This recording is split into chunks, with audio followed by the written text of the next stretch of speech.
తాను నమ్మిన రాజకీయ పార్టీ సిద్ధాంతాలకు అనుగుణంగా నడిచే నాయకుడు అశ్వారావుపేట మాజీ ఎమ్మెల్యే తాటి వెంకటేశ్వర్లు.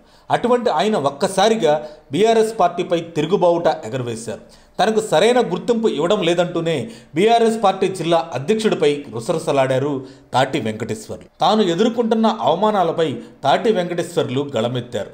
బీఆర్ఎస్ పార్టీకి వీర విధేయుడిగా ఉన్న నా పట్ల పార్టీ అధినాయకత్వం తనని పట్టించుకోవడం లేదనే తీరులో వ్యవహరిస్తుందన్నారు.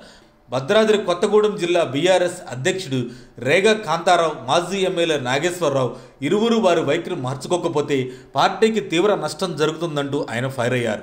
నియోజకవర్గంలో జరిగే ఏ కార్యక్రమానికి కూడా కనీసం నాకు సమాచారం కూడా ఇవ్వడం లేదంటూ తాటి వెంకటేశ్వర్లు ధ్వజమెత్తారు. తనకు సముచిత గౌరవం లేకుంటే పార్టీలో ఇక కొనసాగడం కష్టమంటూ ఆయన హెచ్చరించారు.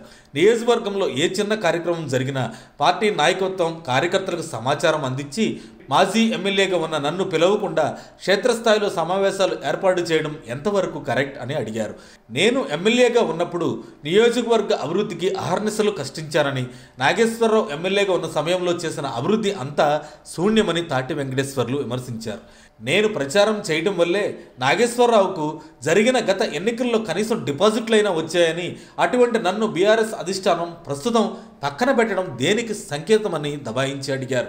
పార్టీని నమ్ముకొని ఉన్న నాయకులను, కార్యకర్తలను కాపాడుకోవడంలో జిల్లాలో బీఆర్ఎస్ నాయకత్వం పూర్తిగా విఫలమైందని, ఈ సంస్కృతి ఇలాగే కొనసాగితే నేను సైతం బీఆర్ఎస్లో కొనసాగడం కష్టమంటూ ఫైర్ అయ్యారు.